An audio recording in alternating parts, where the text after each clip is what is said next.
Welcome to the Ada K Show. I'm your host, Ada K, and I am a criminal justice major. I am also a deaf courtroom commentator. Hey guys, dude, that was quick. I didn't mean for that to happen. Wow. Okay, let's. Hello, Miss June. You were on air. Welcome, love. Say hi to everybody. Got to turn the mic on, boo.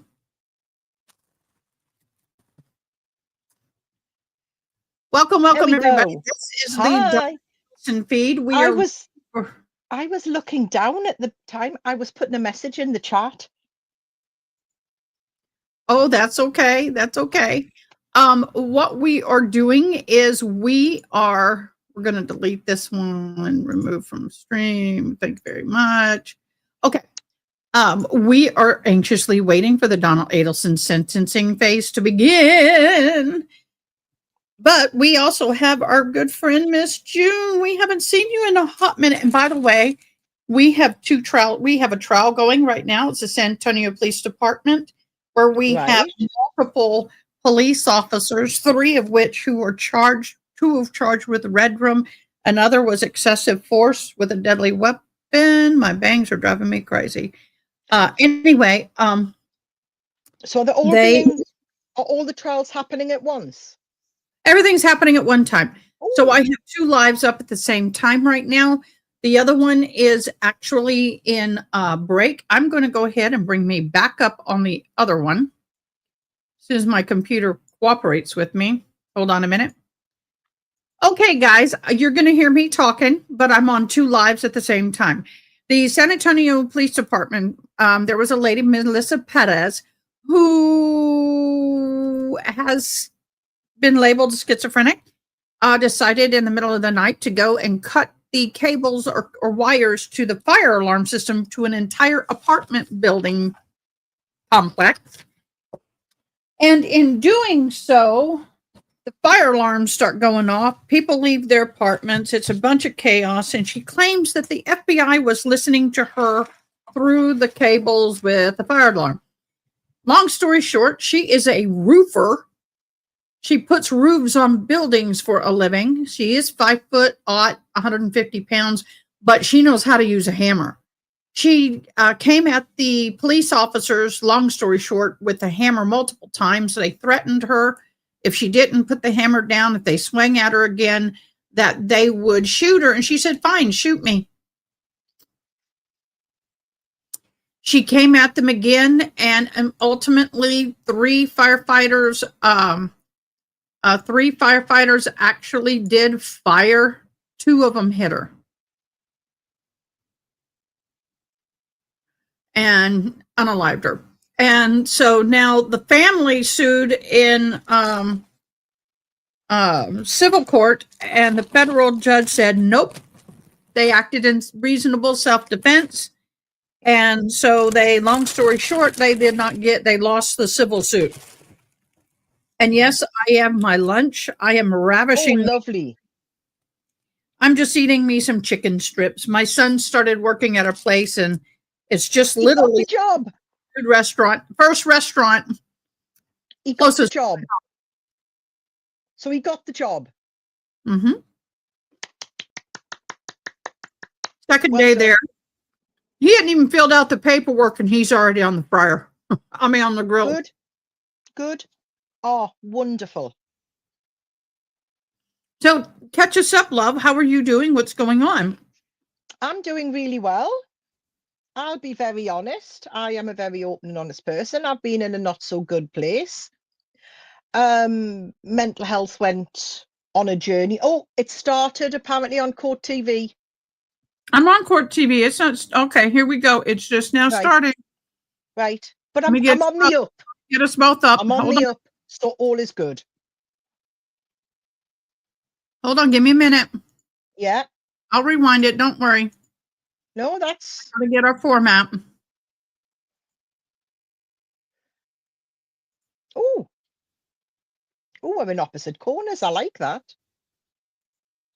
Oh, she looks as happy. Oh, sorry, I'm going to have to avoid making fun of her. We can within reason. I can't see your lovely face. Oh, give me a minute. We have a lot of buttons to push, y'all.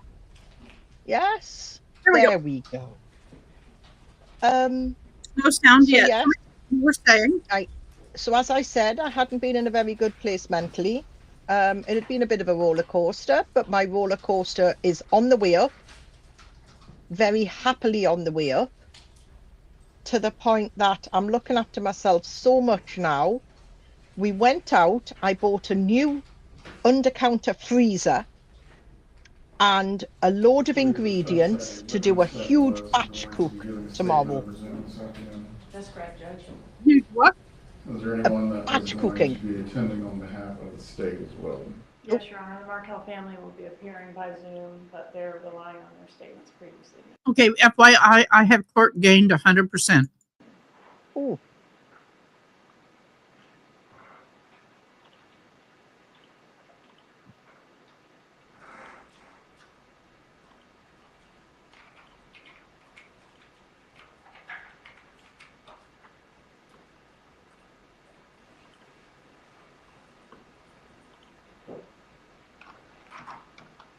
And part of me really feels sorry for this man.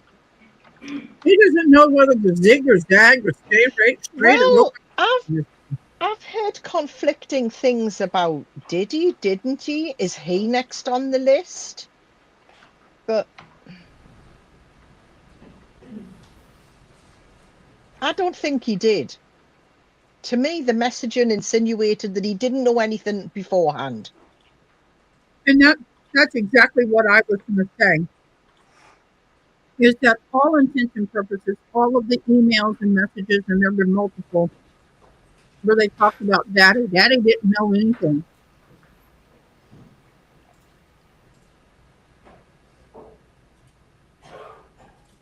And if he did know anything, he's only accountable after the fact. If he's accountable for anything. They could get him for accessory after the fact.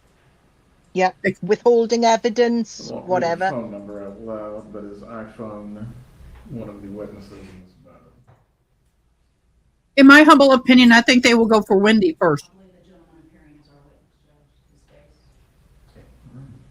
Yeah. I think Wendy is more. Erin, I think there's a better shot of getting a conviction than Jen. Yeah, I think. What was I doing? This here. What Erin is. Little bumps. This is for deaf people. It looks like a pit bull, but it vibrates. So because I don't have a service dog anymore, and I'm back in the back of the house and I'm alone, if somebody knocks at the door, I won't know it. But this when I. The 647 number belongs to Ms. Brilliant. You can tell her to rejoin.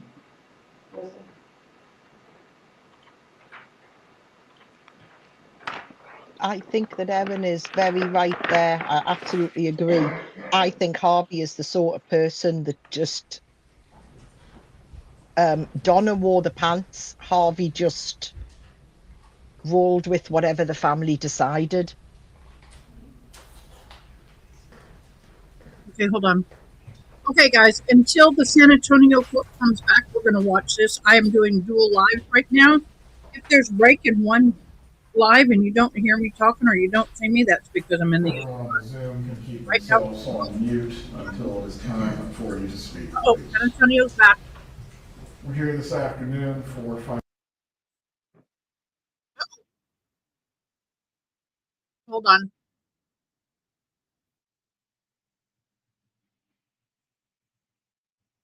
I'm getting it. Give me a minute. Where did it go? I share screen dropped. There we go. There we go. Okay, everybody's good. Donna Adelson. Yep. Parties can make their appearances. Georgia Kappelman for the state. Joshua's on for the defense. Jackie Colford on behalf of Mrs. Adelson. Have the parties received their copies of the pre-sentence investigation report? Yes, Your Honor. Yes, Judge. Are there any objections that either party wishes to make to the pre-sentence investigation report? No, sir. There are corrections that would need to be made, Judge. What are the corrections? Would you like me to stay in here as the link? Okay. It's in there. On page 1, they have the date of arrest as November 20th, 2023. And she was actually arrested on November the 13th of 2023. I will notate the, Ms. Kappelman, is there any No, challenge to those? No, sir. I will notate the copy then that will be filed with the clerk as November 13th of 2023. Go ahead. On page number 5, there are several. The first place, near the top, it says wage, salary, and this was supposed to be her current employment that she had, and it said $1,000. She did not have employment where she made $1,000. She was not receiving any salaried income, so that should be 0. Ms. Kappelman, do you wish to be heard concerning those? No, Your Honor. So again, I will notate the wage salary as $0.00. Thank you, Judge. The next, underneath there, it says the number of jobs in the past 2 years, 1. She has had no jobs. She's been employed the majority of the 2 years. Which part of page 5 are you referring to? Well, that's on page 5, right underneath the wage. I know she personally is not earning any money, but her estate and her husband is earning money. What's hers is his, what's his is hers. As long as they are married, she should not be able to be declared an indigent. Page. That's why I had to divorce my ex, because I was not going to take on his debt. So no jobs, no employment. Correct, that should be 0. Ms. Kappelman, do you wish to be heard? No, sir. Notate that there has not been any employment or 0. Go ahead. Thank you, Judge. Directly under there, it says months unemployed in the past 2 years, 0, and she's been unemployed for 2 years. Well, No so objection. you're asking for that to be 24 months. Correct. Go ahead. There are 2 typographical errors in the remarks section. The second line from the top under remarks says history, comma, she. I believe that's supposed to say the defendant. Give me one moment, I'm finding it.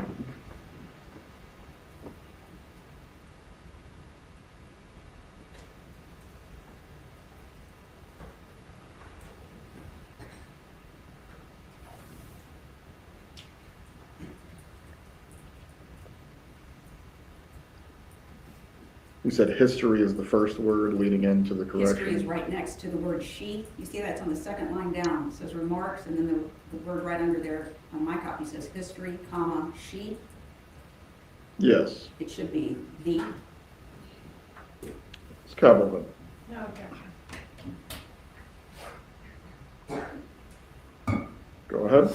And then in the same paragraph, 4 lines down to the far right, it said who had fallen in. That should be ill, I-L-L. No objection, Judge.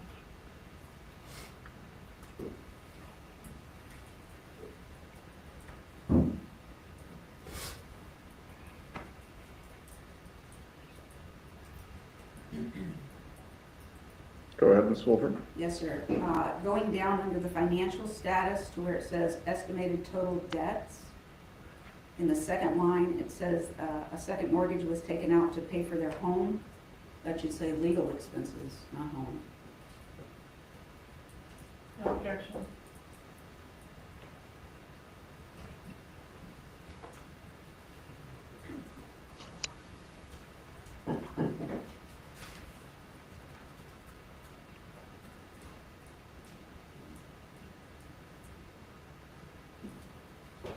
Go ahead, Ms. Wolford. Yes, sir. The same section where it states remarks, 3 lines down, it says husband's dental practice. That's incorrect. The dental practice was not providing income prior to her arrest. She was only receiving Social Security assistance.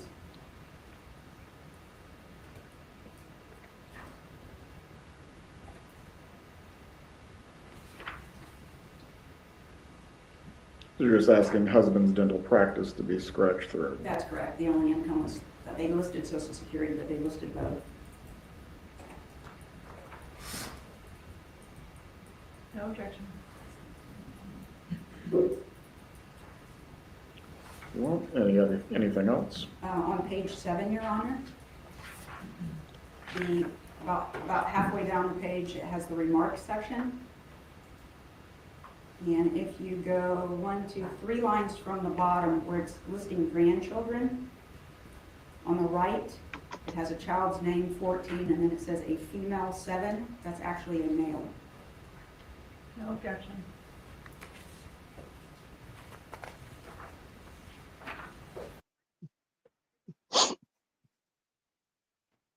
You're muted.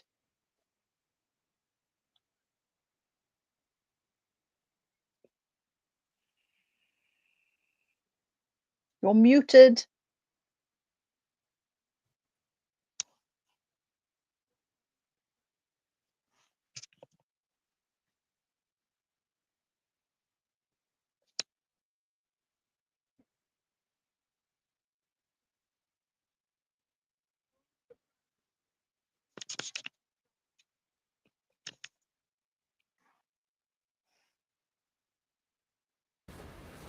Right, any other objections?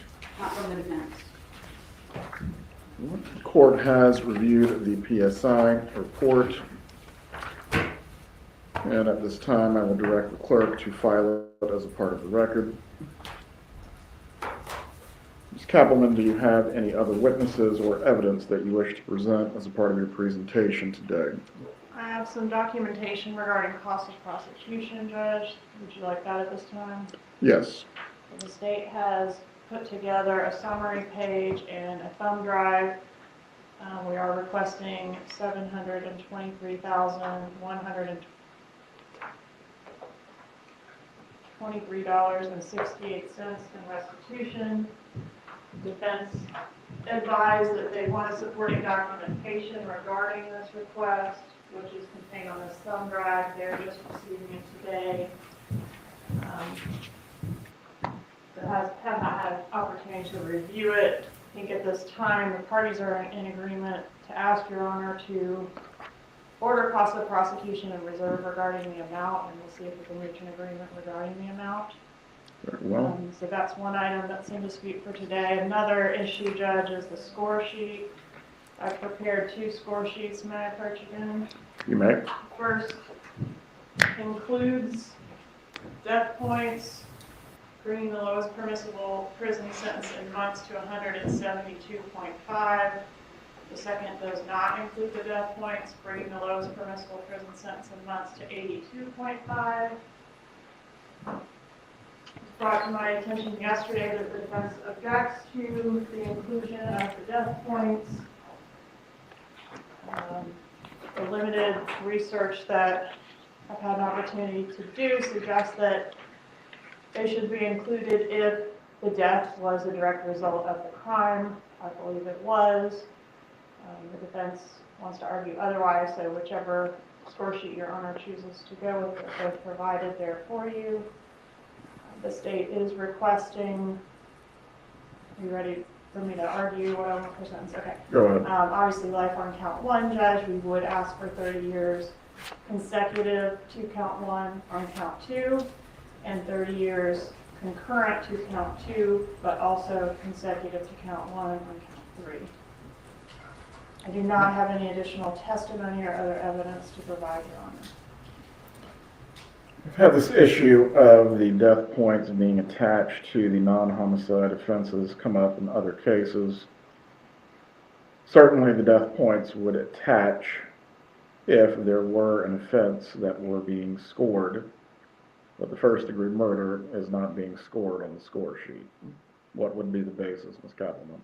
That the death resulted from the conspiracy. It wasn't just a conspiracy without a death. It was a conspiracy that directly resulted in a death, hence the death points are appropriate. What is the defense's argument concerning the score sheet? I'll do my best, Your Honor, to know the weather for the last week or so. It's the same argument that was made on behalf of Mr. Dr. Adelson post-conviction. Your Honor granted the correction of the score sheet.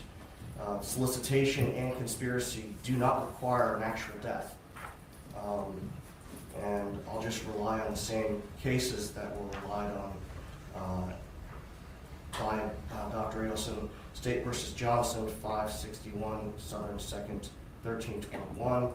The crime, quote from that case, the crime of solicitation is completed when the actor, with intent to do so, has enticed or encouraged another to commit a crime. The crime need not be completed. And then in Becky v. State, 423 Southern 2nd, 417, second DCA, crime of conspiracy consists of two necessary elements: an agreement, 1, and 2, an intention to commit the offense. Once the intent is formed and the agreement is made, the conspiracy is complete. Just like Your Honor did in Charlie Adelson's case, by order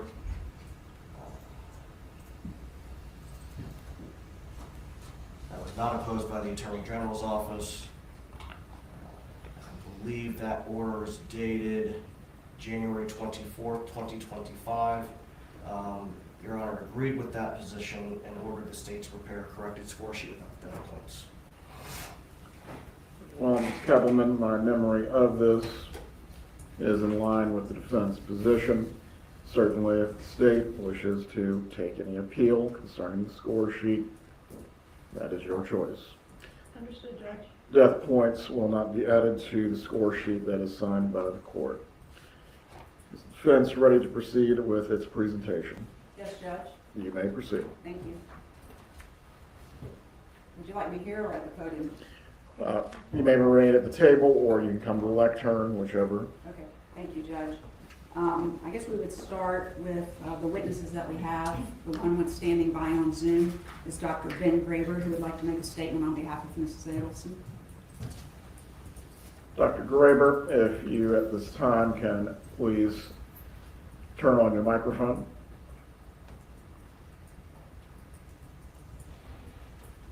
Please raise your right hand, sir. Dr. Graber, if you can raise your right hand to be sworn. Do you swear or affirm the testimony you're going to provide today will be the truth?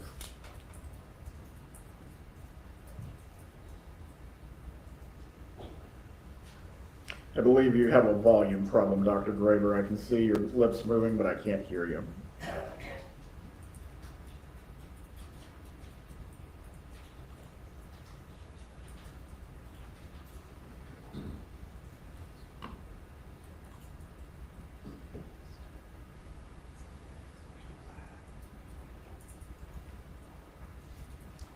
I guess just so I can test that we do have proper audio, Dr. Graber, before you get started, Mr. Markel, if you can turn on your microphone and say 1, 2, 3 for me so I can test this audio.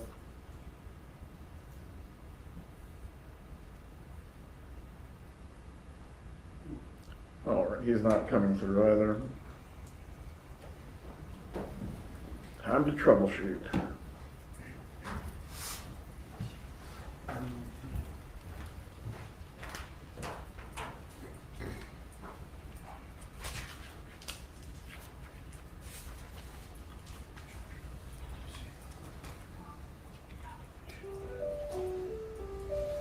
Yes, but I didn't know what I was supposed to be doing.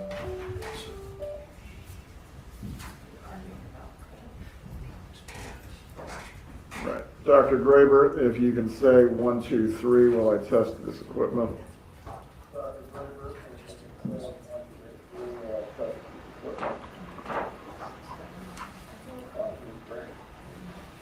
All right, I can hear you now, but we can't get him over the loudspeaker.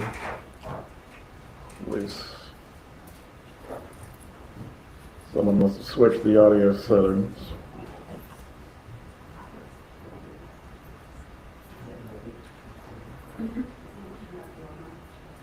My mic's fine. It's the witnesses need to be heard.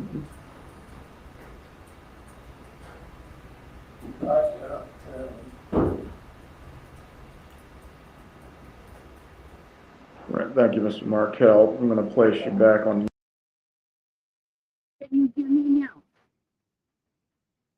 Okay. I don't remember what I was saying, but I'm glad you can hear me now. You sound, People that will- mm, Any of the people. Hear me better. No.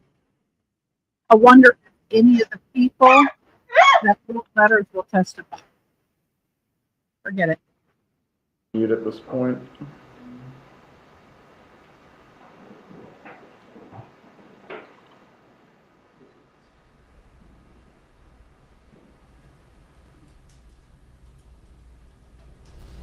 All right, Dr. Graber, try to talk for me one more time. 1, 2, 3.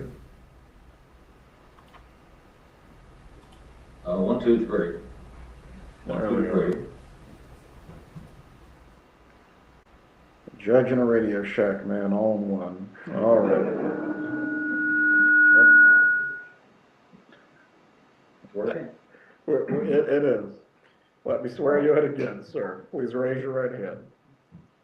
Do you swear or affirm the testimony you will give today will be the truth? I do. You can lower your head. If you're examining the witness, or is he reading a statement? He's going to present a statement, Judge. Dr. Graber, you may proceed at this time. Thank you, Your Honor. I appreciate the opportunity to come and speak on behalf of Donna Adelson. If I can, let me just brief description of who I am, my background. I've been a friend of the Adelson family since 1979. The first 20 years I knew them, we were actively engaged in many activities. In the last 20 years, I haven't seen them that much until this trial became apparent to me. And my background is I'm a medical doctor practicing obstetrics and gynecology, 45 years here in Florida.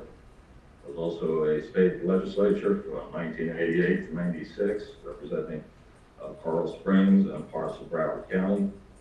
I was the county commissioner in Broward County and mayor of Broward County for 1 year in 2006. Also a professor at the University of Florida Medical School and University of Miami Medical School in clinical OB/GYN. And I'm here to speak today on behalf of Donna Adelson, the person I've known for a great deal of time.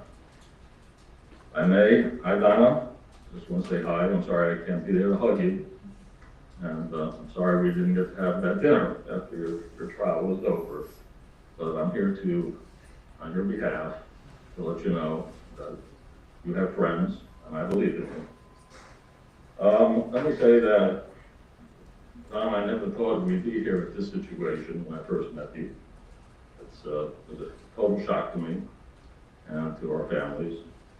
And it's a tragedy for me to have to be here to talk about this. I feel very bad for your family, for the Markel family, for the tragedy everyone's experiencing. And me, I've been following this for 2 years. It appears to be a dissolution of two families.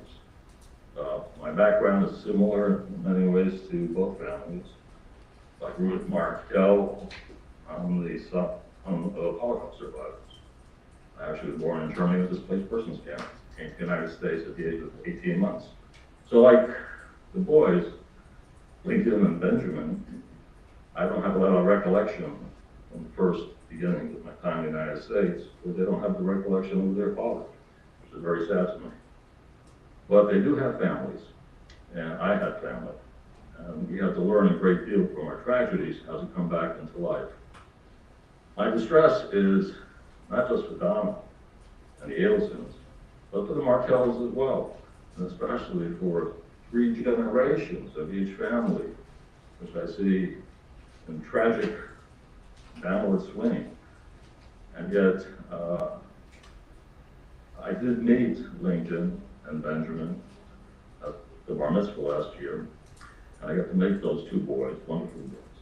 Unfortunately, I never got to meet Dan Markel, but I have read many of his articles. Very impressive, very brilliant, very talented man who made some very good points about the law and about compassion in the law, which he felt could be improved. And I agree with that.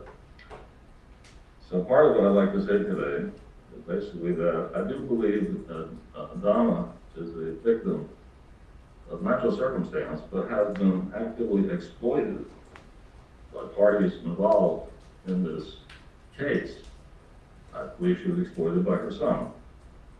Knowing Donna, who was the youngest child in her family, and knowing her mother, and how close she was with her mother, and understanding their love and need for family, it makes no sense to me that she would pursue an activity that will destroy two families like it has.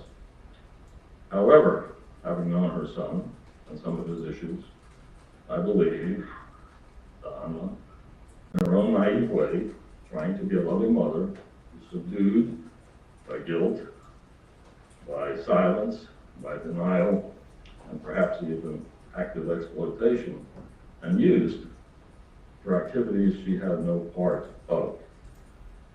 So I believe she's innocent on all three counts, even though she was found guilty on all three counts. Part of my understanding is also that the victims here are both families, and to watch the hate and distress and the vengeance I see is a terrible thing to look at. As Holocaust survivors, you'd think we would understand that how damaging it is to families. I would have to say, my background, I grew up in the Bronx, went to the public school system. I actually was at Queens College when Donna was there, but I didn't know her. She graduated a year after I did. My wife Sandy graduated from Queens College as well. When we got to Coral Springs, we met up after being there a while, new young families, professionals trying to build a life, having children, building a community, which we did. So to see this situation occur, to me, is devastating in many aspects. As a legislator, I can tell you that we see things in law. Even though I'm a doctor and I was chairman of healthcare, I was a Democrat, majority leader, and I sat on Judiciary Committee for 2 years. I understand the laws. Even wrote some of the sentencing guidelines and participated in passing them at that time. And what I learned over the years is that I had the privilege of passing many laws, because I was a leader and was able to work both sides. And so many of my laws exist in the books. I get calls from judges periodically asking me about the intent of the law when I wrote it, because they have a case and it's come down to what did you intend to happen from this law. And they would ask my opinion, and they would use that information. So I'd like to look a little bit about the intent of the judicial guidelines for sentencing. I think the life without parole is a very harsh sentence. And that was not the intent, was to punish domestic cases with that, but to hit drug dealers and organized crime and dangers to the public. But I think it's been switched over to be used in conspiracy theories against the average citizen, which is not the intent of the law, in my opinion. Second of all, I think that it's unfortunate that this case has gone into so many new victims. I mean, we've already, you have 4 victims who have been found guilty of murder. 2 have committed the murder, maybe 1. The other are conspiracy theories. And I would believe that I would suggest that that needs to be reviewed by the legislature. That's my opinion. Now, in this case, Dr. Graber, before you continue, is this being offered as character? Because he is not an expert on the law. It's character, Judge. Very well. You may continue, Doctor. Yes, that's my opinion from my background. That's not, I'm not giving a professional opinion. I'm giving my personal opinion from experience. What I'm asking the court today is, to me, the court, the judicial system, the power of the judicial system is in the judge. And it is the judge who is the presenter of a safety net for the public, to show some compassion when the cold written law, with every box checked off, shows no compassion where does the compassion come from? It should come from the judge, it should come from the jury. And I think that maybe that's something we have to consider. So at this point, what I'm saying is that I believe Donna Adelson is a 5-star mother, did everything she could do for her kids, for her family, for her community. She has no bad intentions. She's not a leader, she's a baby in her family. She's always been a follower. Yes, she makes noise and she complains, but that's not her behavior. This is not her profile. So I understand that nothing can be changed, but I want to put on record that I believe she is innocent of these 3 counts, and we believe her. With that, I would have to say, sometimes bad things happen to good people, and I think this is one of those cases, and it's unfortunate. For the families, I would ask, beg them, think about the 2 boys. Dad is not here, but a piece of him is here, and those 2 boys. And their future, they're both teenagers now, their future depends a lot on what's going on here, and how they're going to be perceived in the future, and how they will interpret the future based on this.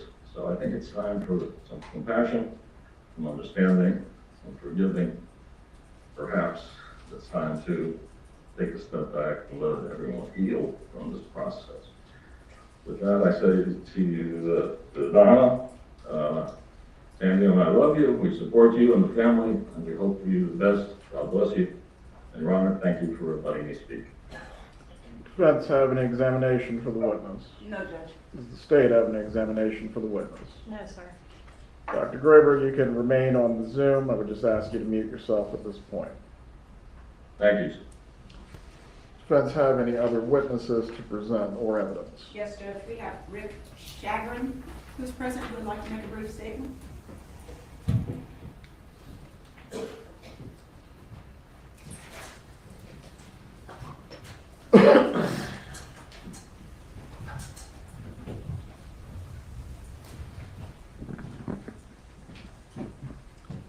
Please raise your right hand, sir. Do you swear or affirm the testimony you will give today will be the truth? I do. You can lower your hand. You may direct the witness or you may give a statement. You can state your full name, please. My name is Richard Gordon Chagrin. And have you prepared a statement here today? Yes, I have. Okay, you can give that to the court at this time. This is on behalf of myself and my wife Susan Brotman, an attorney at law. We have known Donna Adelson for over 35 years. She's been a dear friend and travel companion, and we are still in shock of her current circumstances. We know her to be a loving parent, wife, and grandparent. We stand behind her claim of innocence. We feel the trial was held in a county where there's been a lot of bad and inaccurate negative publicity, therefore not allowing a fair trial. We contend if a change of venue was granted, she would have been found not guilty. We are hopeful she will be relocated to South Florida, where she can pursue all legal remedies available. Thank you very much for your consideration. Thank you, sir. These are character statements or quibbling about the evidence and the rulings? It's Ms. Fulford. character, Judge. They're here to talk about their friendship and time. Thank you. Any witness examination for Mr. Chagrin? Scott. No, Your Honor. You may be seated. Any other witnesses? We did provide to the court, if you received your copy, Judge, some very short letters that were written as character support on behalf of Mrs. Adelson, if I may go through those at this time. Go ahead. Thank you. The first letter that was submitted to the court was by Annie Cunningham and Ronald Gutterson, who testified at trial. They say, "We are writing this letter to restate our knowledge and feelings regarding Donna Adelson. We have known Donna since 2009 and consider her to be our dearest friend. Donna is a kind, caring, loving person. She was always concerned with the welfare of others. She is not the monster portrayed by the media. Donna is incapable of threatening or harming anyone. Donna is almost 76 years old and in frail health after almost 2 years of incarceration. We will always believe her to be innocent and ask the court to take these factors into consideration when deciding Donna's sentence." Next, we submitted to the court was one of her longtime friends, Ruth Rosenberg, who wrote, "I immigrated to the USA from Israel when I was 1 month shy of 12. I lived in Israel in a town of 5,000 inhabitants where my family knew almost everyone and came to New York city, Queens, with a population of close to 8 million residents. To say it was a culture shock is an understatement. I didn't speak any English and physically looked like an underdeveloped child in comparison to the American girls my age. I entered the 7th grade in September, not knowing any English, the quote stranger in school. For several months, I sat by myself at lunchtime in the cafeteria, staring at the next table, where Donna and a group of her friends were conversing, laughing, and having a nice time. One day, Donna walked over to my table and asked me if I would like to join them, and of course I said yes, please. That kind gesture started a 62-plus year friendship. She invited me to her house to meet her family, and over time we became like sisters. I can recall several instances where Donna helped me obtain a job so I can help my parents financially. She introduced me to a family in a bungalow colony in the Catskills who needed a mother's helper for their daughters in the summer of '66. The money I earned helped my parents pay for the closing costs on their house. The following summer, she got me a job as a counselor at Camp Allegra in the Berkshires. When I had to decide on a career path, I consulted with Harvey and Donna about applying to dental school as my college advisor had recommended. Later that year, I was chosen to be the maid of honor at their wedding. We remained close friends throughout the years, even though we lived more than 1,000 miles apart. Our families visited each other periodically, making sure that our children and grandchildren got to know each other. We attended life cycle events of our children, bat and bar mitzvahs, weddings, special birthdays, etc., and now our grandchildren's. Donna has always been a kind-hearted, generous, loving, and caring. She is one of my best friends, and I will forever remember and appreciate how she helped me with English while I helped her with math in Parsons Junior High School, and remained loyal through these 62-plus years. The situation she is in today is unimaginable to me. That is not the person I know and love. We also submitted a letter from Ron Ellis to the court. My name is Ron Ellis, and I have had the privilege of knowing Donna Adelson for more than 30 years.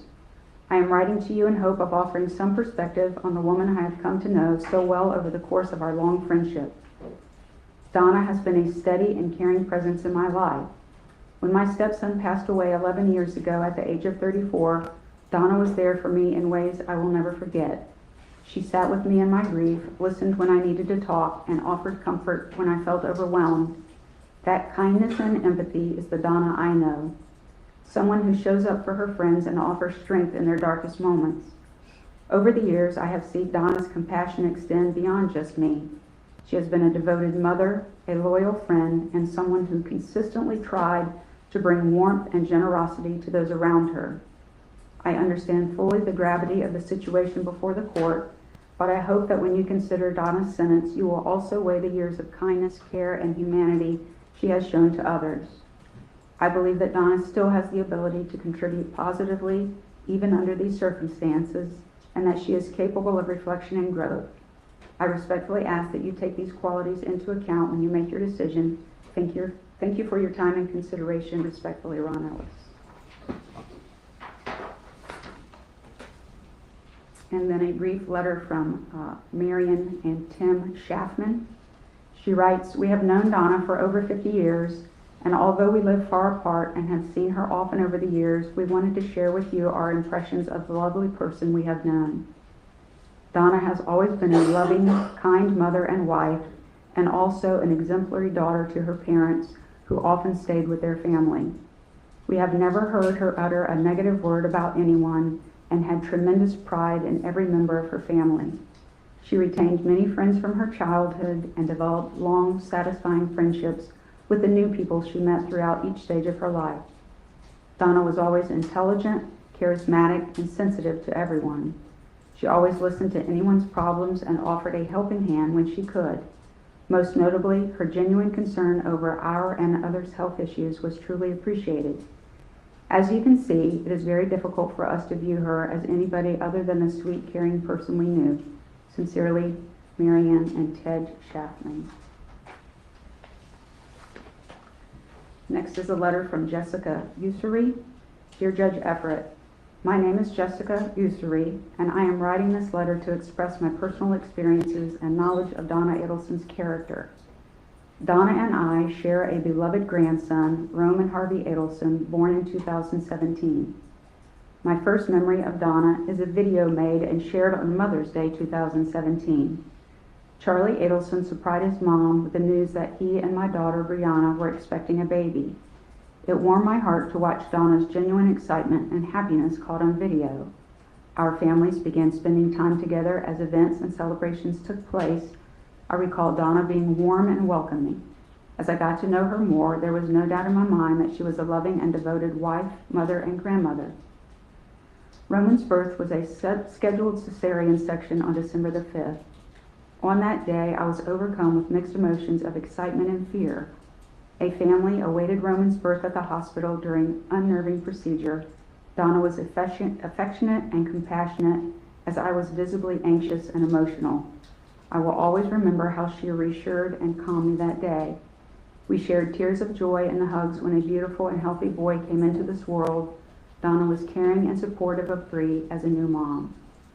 I have many fond memories of time spent with the Adelsons. Although Charlie and Bree were no longer a couple beyond Roman's first year, we all remained close. Donna has been kind, thoughtful, loving, and generous. Thank you sincerely for taking the time to read the letter, Jessica Goosery. And then a short letter to whom it may concern. I've worked at Adelson Institute for Aesthetic and Implant Dentistry from October 3rd, 2011 to September of 2022. During my time of working there, I had the opportunity to experience the beautiful person that Donna Adelson is. Through my time of working often side by side with her, I've witnessed her grace and ability to diffuse upset patients. She is incredible with having compassion for others and is truly one of the sweetest people I know. She's so supportive and understanding when it comes to her employees. When an elderly person comes in as a patient, she always made sure they had assistance, whether needing help filling out forms or even opening the reception door for them. She always jumped at the opportunity to be kind and helpful. I witnessed this and I know it was sincere. I still use what I've learned from her and apply it while I'm at work every day. I recognize the gravity of the situation and understand the seriousness of the legal process, but I respectfully ask that you consider the positive qualities that define her. Sincerely, Erica Johnson. And then the last letter that we submitted from was Attorney Gary Cohn. He said, my name is Gary Cohen. I've been a member in good standing at the Florida Bar since 1980. I have known Donna and Harvey Adelson as personal friends and personal counsel for almost 40 years. Harvey was also my dentist for most of those years. I have been in the Adelson house, and they have been in mine numerous times over the years since their children were little ones. My wife and I have socialized with Harvey and Donna at dinners, blessed events such as bar and bat mitzvahs, and weddings, birthdays, and many other occasions. I've also traveled with them, including a wonderful trip to Africa with two of my sons several years ago. I therefore have had a unique opportunity to observe Donna under many circumstances. In all the time I have known her, I have literally never heard Donna raise her voice, lose her temper, act inappropriately, or treat anyone with less than full respect, and almost always with a smile on her face. I have never heard a bad word said about Donna from any other friend or person in my presence. She has always been an amazing mother to her children, and she and Harvey have had the most loving marriage that can be imagined. While I cannot comment on any of the facts of this case or any of the alleged events, I can say that the Donna I know is the last person I would ever think of when it comes to what has been this utterly horrible crime dealing with the death of Dan Markel. Being a trial lawyer for 45 years, I fully believe in the jury system and understand that a jury has spoken. However, the woman I've known so well for so long also needs to be understood as the wonderful wife, mother, grandmother, and friend that she has been known to me. I only hope that this information can be of use to the court when it comes to the sentencing of Donna Adelson. Gary Cohen. At this time, I believe that Mrs. Adelson's husband, Harvey Adelson, would like to address the court. Very well. Do you wish to enter these letters into evidence? Yes, Judge. Does the state have any objections? No, Your Honor. It will be composite defense 1 for sentencing. Thank you, Judge. Dr. Adelson, please raise your right hand, sir. Do you swear or affirm the testimony you're about to give will be the truth? Yes, I do. You can lower your hand. You may speak. Thank you, Judge, and respected officers of the court for allowing me to speak. I have been Donna Adelson's husband for over 50 years. My wife sacrificed everything so that she could pour her heart and soul into our children, our grandchildren, and our marriage. This summer was our 54th wedding anniversary, and I had to spend it without her, hand in mind. She has done nothing wrong, and yet is being punished for a crime that she did not commit. I thought we lived in a different kind of world, but I guess I was wrong.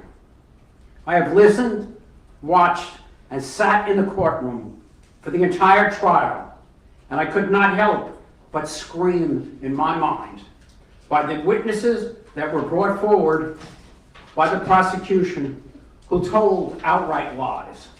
I didn't know that you could lie in a courtroom, but apparently you can. Danny's parents contend that they have never seen their grandchild. But for years they say they've never seen her. But Wendy has shared with me pictures and videos and letters from their visits. They have suffered immensely at the loss of their son, but they also contend to tell lies to the court about our grandchildren. Donna has always been a loving and caring wife and is innocent of the charges.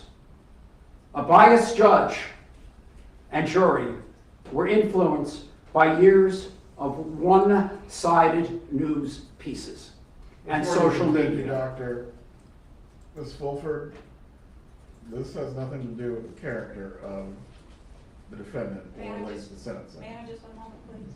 Go ahead. Thank you. Oh,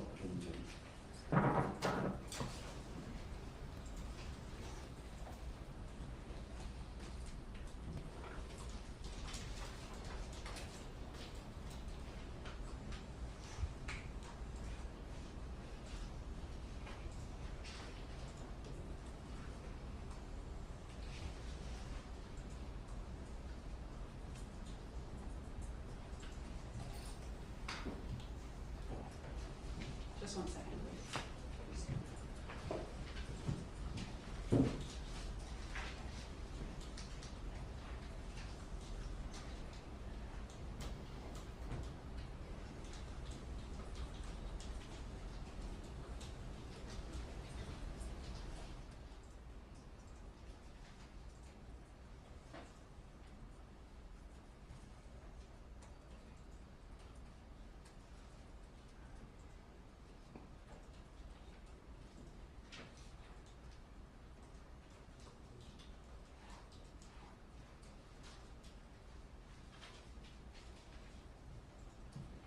Just 1 second, please.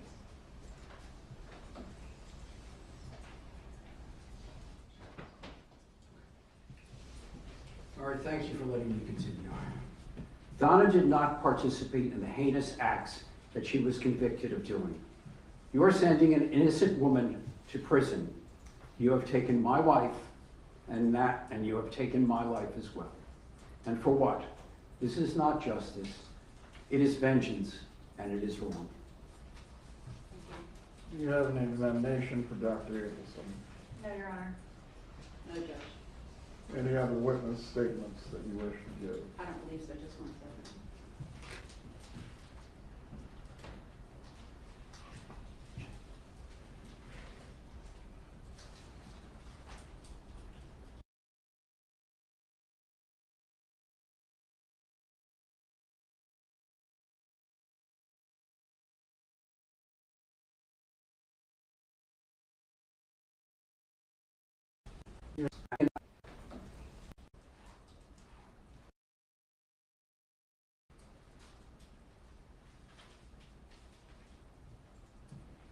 Just 1 second, please.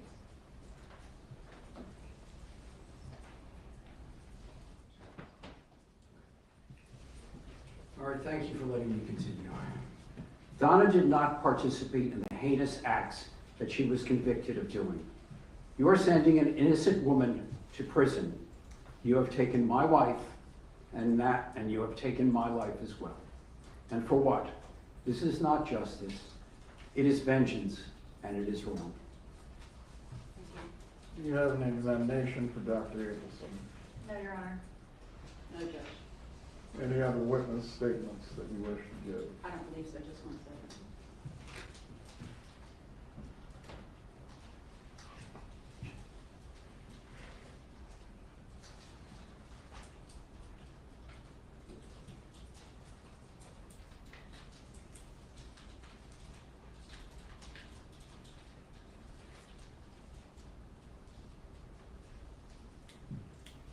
We don't have any further witnesses, Judge, but Mrs. Adelson has decided she would like to make an unsworn statement to the court. Unsworn? Yes, Judge. All of the witnesses will be sworn this afternoon if she wishes to speak. Judge, case law indicates, confirms that the defendant has the right to make an unsworn statement prior to sentencing. The court, Rule 3.720B states the court shall entertain submissions of evidence by the parties that are relevant to the sentence. A number of cases, Your Honor, that have interpreted this, especially in a capital case, as the defendant having a right to make an unsworn statement. This is a capital. Please give the citations. Yes, Your Honor. Excuse me. First is Smith versus State, 268 Southern 3rd, 831. It's from the first DCA in 2019.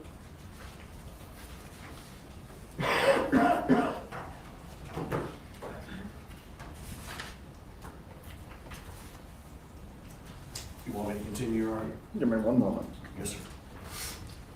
Bringing up my Westlaw.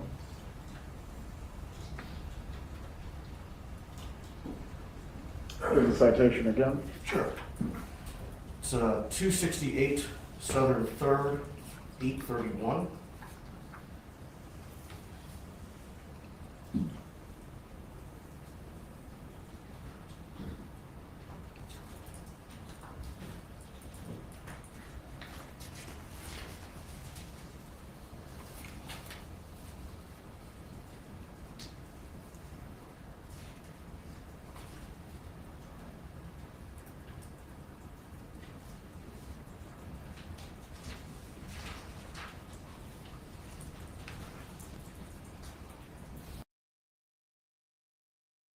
Let's see.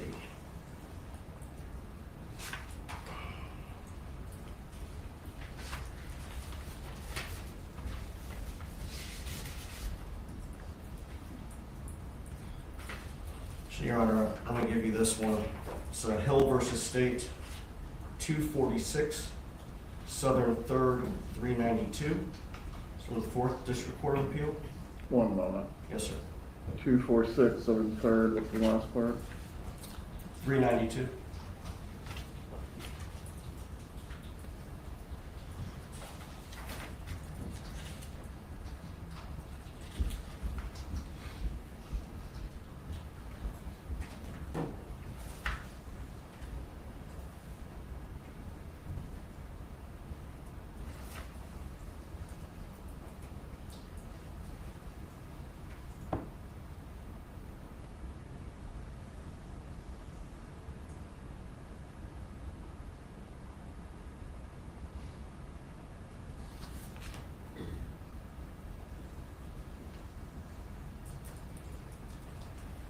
Well,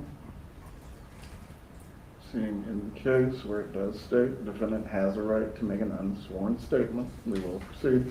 Thank you, Your Honor. Would you like Mrs. Adelson at the lectern or here? She can remain at council table. Thank you. I'm going to move the microphone.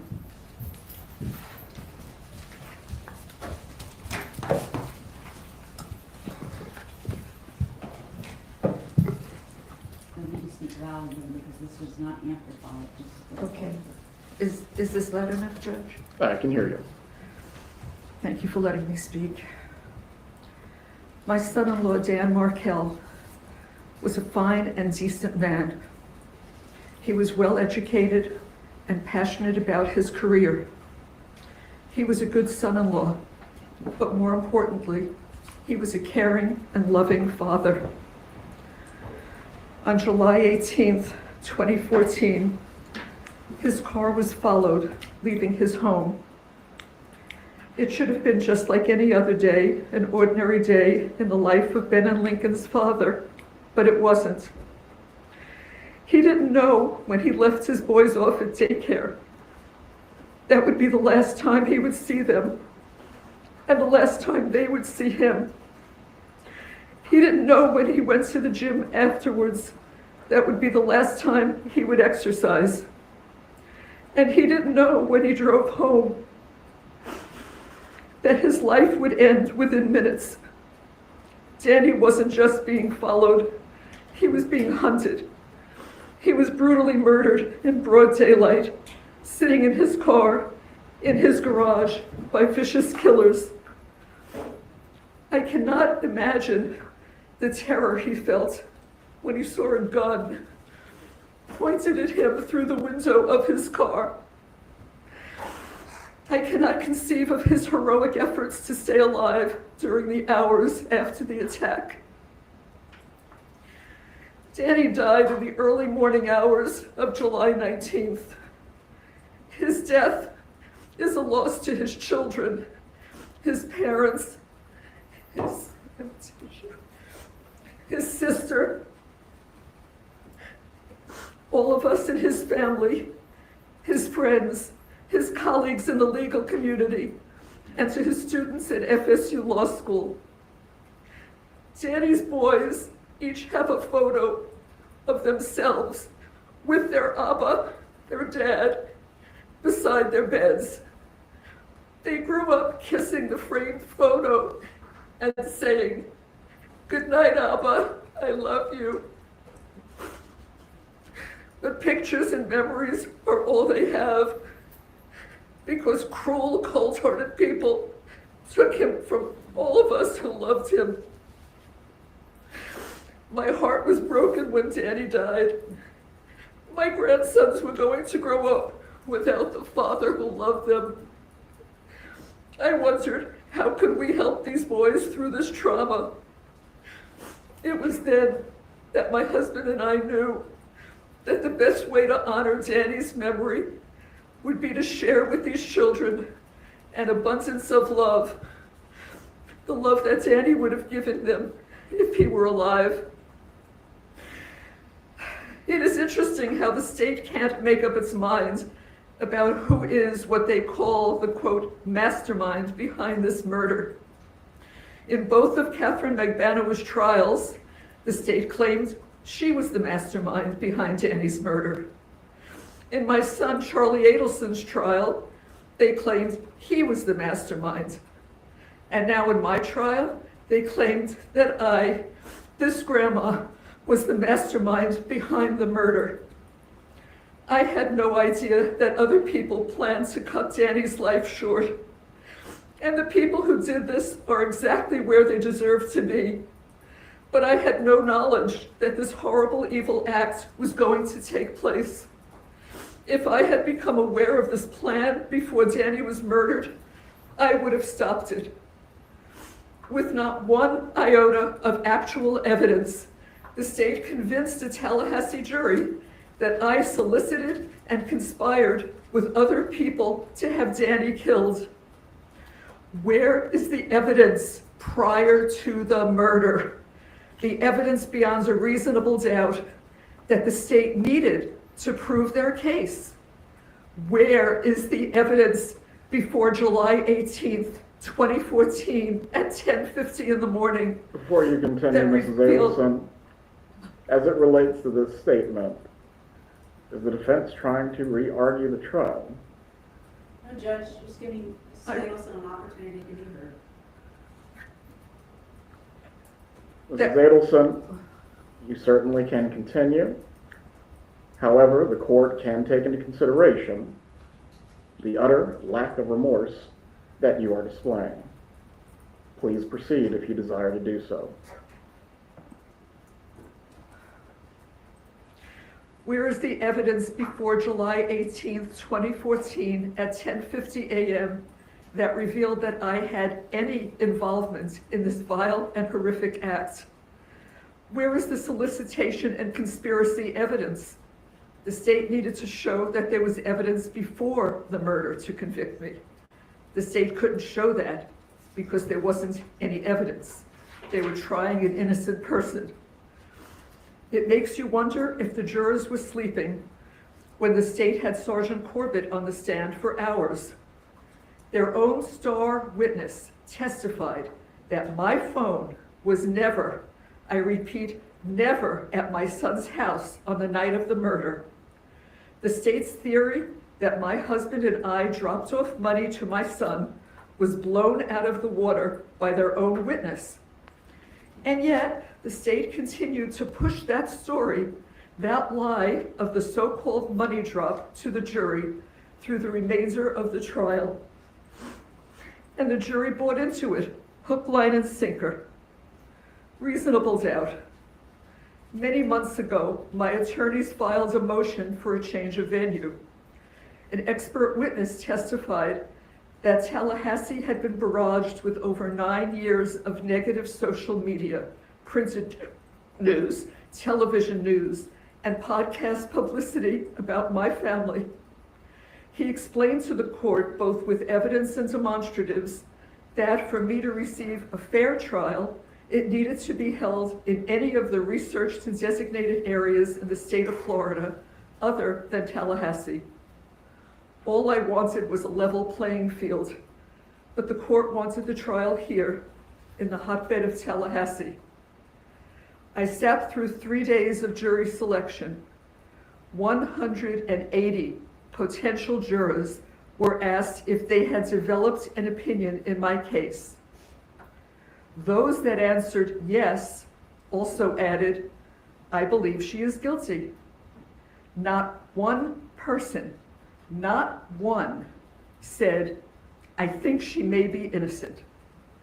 That should have been a clue to the court to grant our motion for a change of venue, but the court denied the motion. One of my jurors admitted during jury selection that she had background information concerning what one of the state's witnesses would be testifying about. Why was she allowed to be on my jury?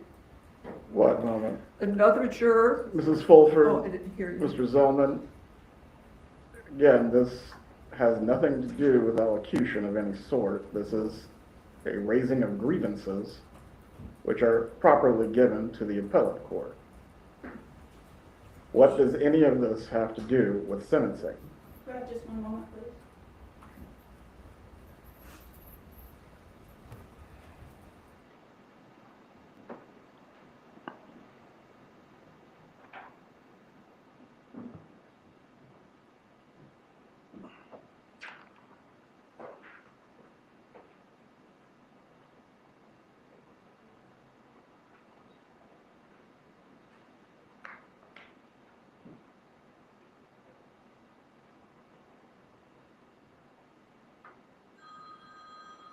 Turn that phone off or step out.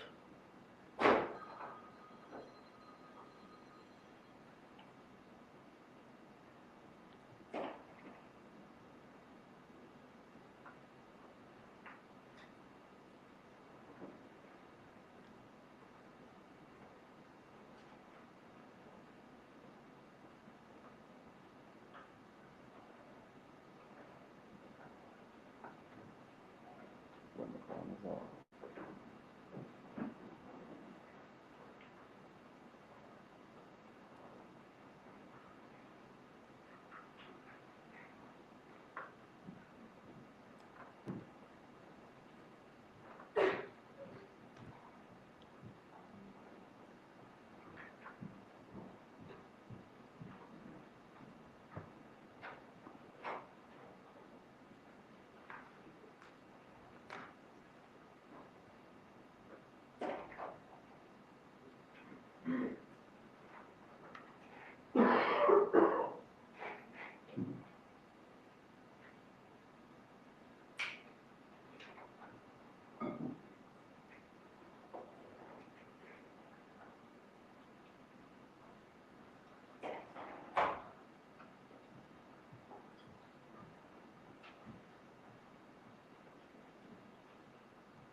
Please.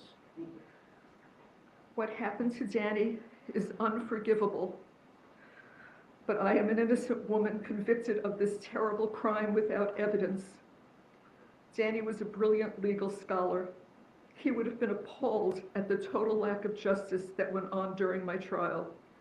He would have been embarrassed to have his name associated with any of it. There are 2 crimes here. The first was Danny being viciously murdered. The second one is taking my life, the life of an innocent woman. Convicting me should not be retribution for Danny's death. That is not justice for Dan. I've always respected the law. I've never gotten a parking ticket, but I'm going to prison for a murder I did not commit. I do intend to file an appeal so that hopefully I have the opportunity to be given a fair trial outside of Tallahassee. 11 years ago, Danny was murdered and taken from all of us who loved him. For the past 9.5 years, the state has broadcast to the world, including Danny's parents and sister, that I hired hitmen to kill him. Never in a million years would I have wanted Danny to be harmed or killed, nor could I ever do something that would leave these 2 small boys to grow up without him. I love these boys more than life itself. This is a lifetime of loss for these children. They didn't deserve this. His family didn't deserve this. Danny didn't deserve this. And so, as I appear before you today, Your Honor, I promise you with my whole heart, I swear to you on my life, I was not involved in any way with Danny's murder. I was not.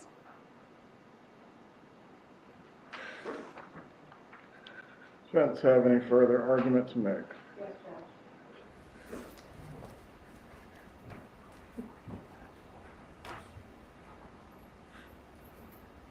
Judge, before Ms. Fulton makes the argument, I want to address the comment that the court made a few moments ago concerning considering lack of remorse in fashioning a sentence. In Shepherd v. State 227 Southern 3rd, 746, the First District Court of Appeal held that lack of remorse cannot be considered in fashioning an appropriate sentence. If this were a situation where remorse and admission of guilt may be grounds for mitigation, the lack of these factors cannot be used to increase the defendant's sentence, and such reliance violates the defendant's due process rights.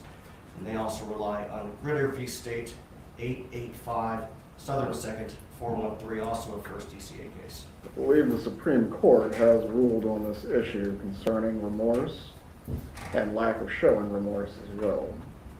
If you need me to find the citation for you, I will. Yes, please. We'll take a 10-minute break.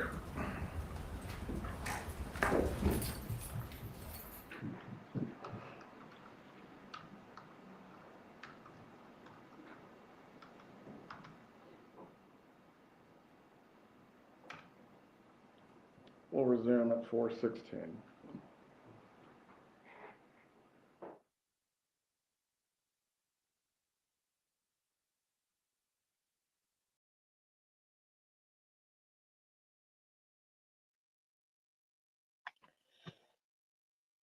So can you hear me okay now?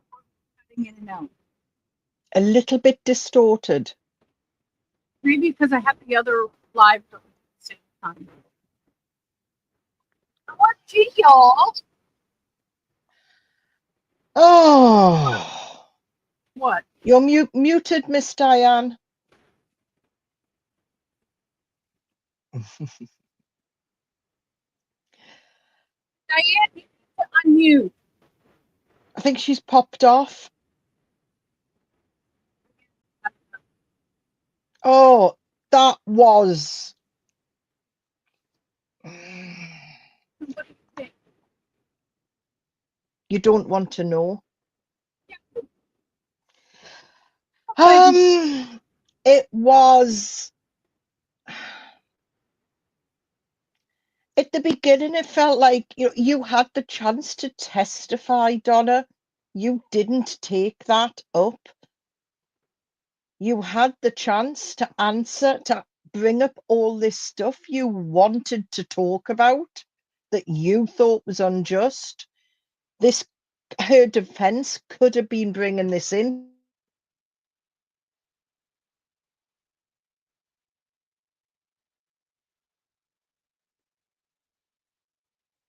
I can't hear you now.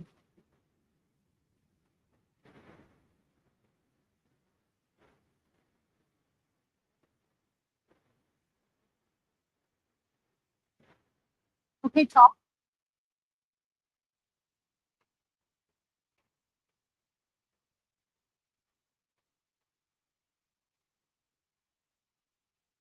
Oh, I can't hear you. Are y'all hearing her?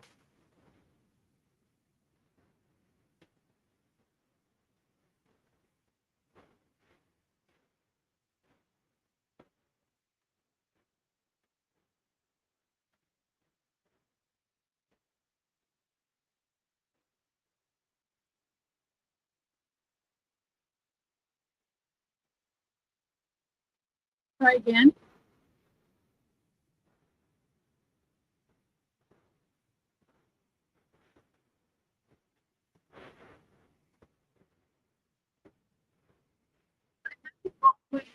Why are you trying to keep it down? What do you do?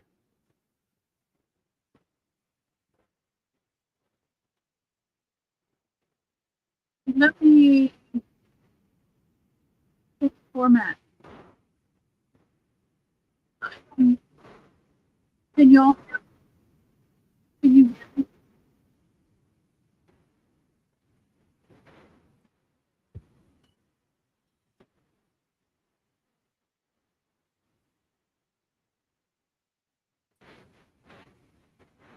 test? And can somebody comment?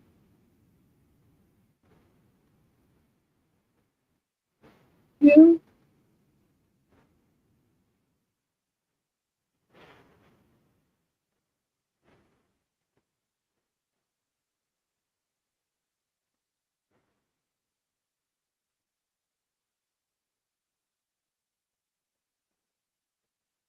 I'm sorry, guys.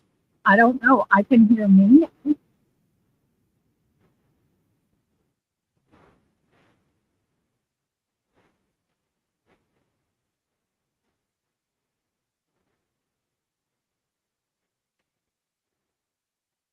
I I have to tell you, I got exactly what I expected I was going to get from the Donna Adelson. Yeah, I know it's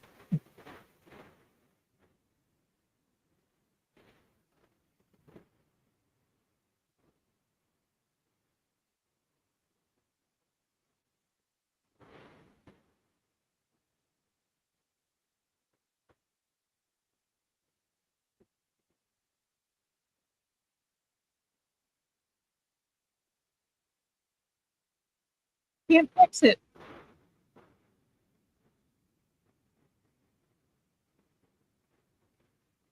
Okay, then try it again. Nope. Can you? I can't hear you.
I don't know why we're having a problem. many times and not had a problem. Time clock?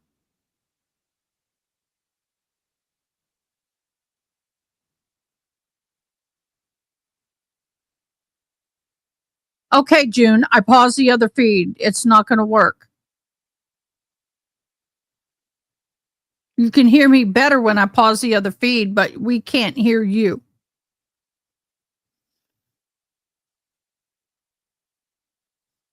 What I can do is just shut this live down and send everybody back to the other live and us cover the Donna Adelson from there. All right. I sent you the other link. Go to there. Okay, we're going to go back over to let me do a redirect. We're going to go back to the main and then we'll cut in and out for the Donna Adelson. We'll come back in.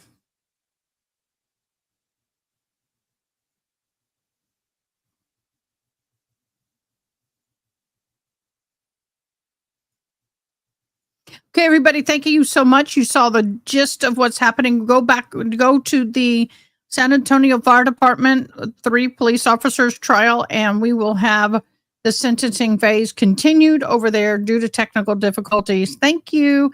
Y'all have a blessed day. Thanks for watching. Please comment, like, share, and most importantly, subscribe. I hope you have an awesome day. Till next time.